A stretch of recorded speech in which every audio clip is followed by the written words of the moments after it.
Bismillahirrahmanirrahim. Assalamualaikum warahmatullahi wabarakatuh dan salam sejahtera. Yang berbahagia Puan Aida Najwa binti Sabri, pensyarah JMGA 1013 Asas Pentadbiran Awam, serta rakan-rakan seperjuangan sekalian.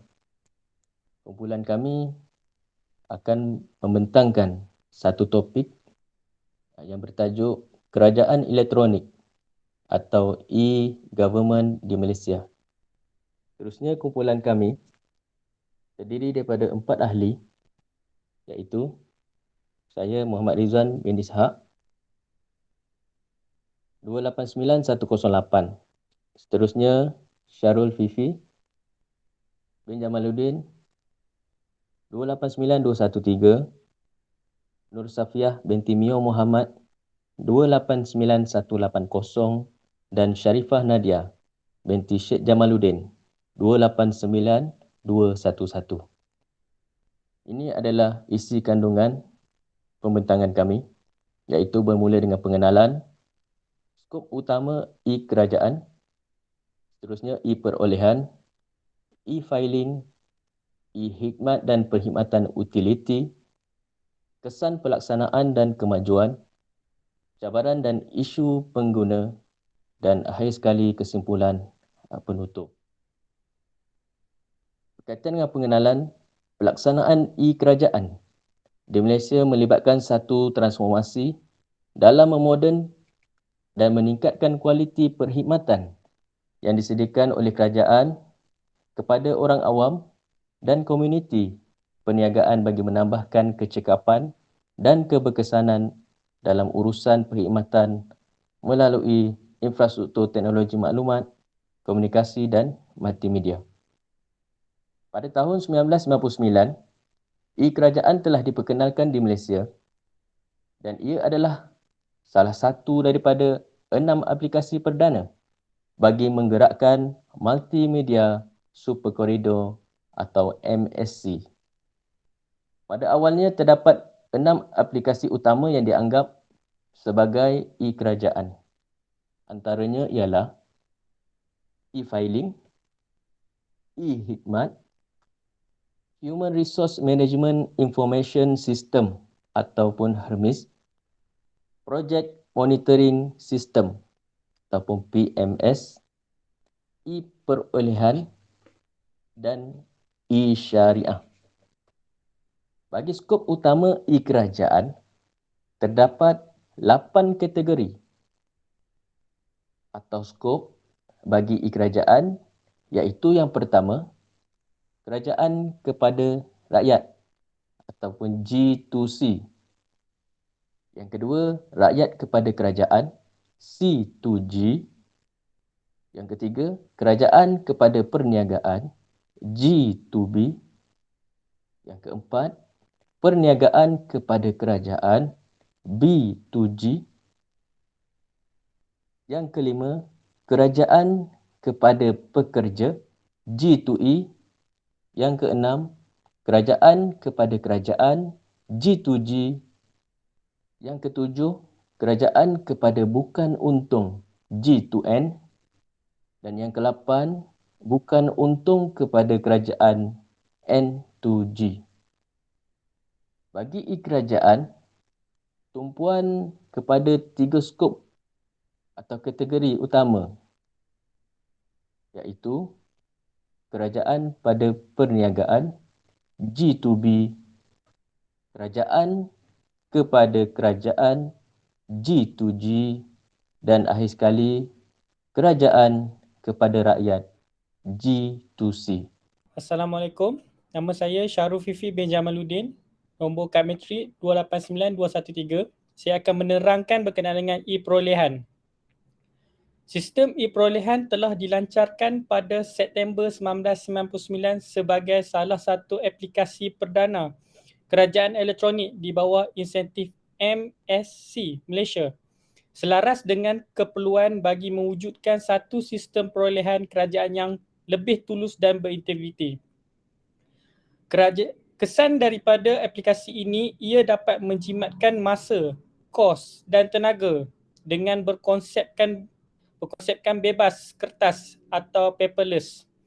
Secara keseluruhan, sistem ini telah beroperasi lebih daripada 15 tahun dan telah berjaya mentransformasikan perolehan kerajaan persekutuan daripada proses secara manual kepada sistem yang lebih mesra pengguna, cepat dan tulus. Menjadi pendorong kepada perkembangan e-commerce dan telah melonjakkan Malaysia sebagai peneraju sistem perolehan kerajaan elektronik. Kejayaan ini mentransformasikan proses perolehan kerajaan dan telah menarik minat pelbagai negara luar seperti Tanzania, Vietnam, Tajikistan dan China untuk mempelajari dan melihat sendiri pelaksanaan sistem e-perolehan. Bagi e-filing telah dilancarkan pada 10 Februari 2006 secara percuma bagi memudahkan urusan pencukaian sejajar dengan kepesatan perkembangan teknologi maklumat. Membolehkan pembayar cukai membuat pengisian dan penghantaran borang nyata cukai pendapatan BNCP secara dalam talian yang disediakan oleh Lembaga Hasil Dalam Negeri Malaysia. Objektif e-filing memudahkan dan mempercepatkan proses pembayar cukai mengisi dan memfailkan borang nyata cukai pendapatan BNCP, meminimumkan tenaga pekerja LHDN dan boleh disalurkan untuk pelaksanaan tugas lain seperti penguatkuasaan undang-undang. Mengurangkan perbelanjaan operasi dan mengurus LHDNM seperti BNCP tidak dikeluarkan kepada pembayar cukai yang telah menggunakan e-filing. Mengurangkan ruang penyimpanan dokumen, meningkatkan mutu penyampaian perkhidmatan kepada pembayar cukai. Okay, Assalamualaikum. Saya Nur Safia akan bentangkan berkaitan dengan e-hikmat dan perkhidmatan utiliti. Baik, e-hikmat ialah bertujuan untuk menambah pilihan saluran perkhidmatan bagi memudahkan orang ramai berurusan dengan agensi kerajaan seperti Jabatan Pengangkutan Jalan JPJ, Tenaga Nasional Berhad TNB, Telekom Nasional Berhad TM, Diraja Malaysia PDRM dan Dewan Raya Kuala BKN. Bagi Jabatan Pengangkutan Jalan iaitu JPJ, mereka ada perkhidmatan berkenaan dengan semakan dan pembayaran saman JPJ, penjadualan dan pengambilan ujian teori berkomputer bahagian 1 undang-undang dan juga ujian teori berkomputer bahagian 1 undang-undang. Seterusnya mereka ada menyediakan pengeluaran lesen belajar memandu PDL dan pengeluaran lesen memandu kompeten CDL. Mereka juga menyediakan pertanyaan tarikh luput lesen memandu melalui peti pesanan ringkas SMS dan pembaharuan lesen kenderaan motor iaitu LKN. Seterusnya bagi TNB iaitu Tenaga Nasional Berhad, mereka ada menyediakan dan memberi produk kuasa berkualiti dan perkhidmatan kepada pengguna. Selain itu, pengguna juga mempunyai pilihan buat semakan dan pembayaran bil elektrik secara atas talian. Telekom Malaysia, mereka merupakan pemberi perkhidmatan telekomunikasi utama di negara ini yang bertanggungjawab menyediakan perkhidmatan telefon. Selain itu, mereka menambahkan saluran untuk membuat semakan dan pembayaran bil telefon di pejabat Telekom Malaysia, bank dan ATM. Dan yang akhir sekali ialah Polis Diraja Malaysia iaitu PDRM. PDRM membenarkan orang awam semakan dan pembayaran saman dalam talian. Selain itu, mereka juga menawarkan skim diskaun sebanyak 30% hingga 50% daripada wang asal sekiranya pengguna membuat perkhidmatan melalui e-hikmat. Okay, yang seterusnya ialah kesan pelaksanaan dan kemajuan. Yang pertama, e-hikmatkan kos dan masa. Ia memberi kemudahan dalam melaksanakan aktiviti kerajaan melalui penggunaan email. Yang kedua, mewujudkan sikap ketelusan dan menangani rasuah.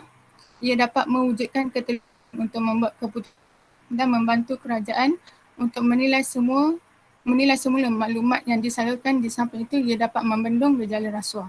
Yang terakhir ialah meningkatkan penggunaan ICT.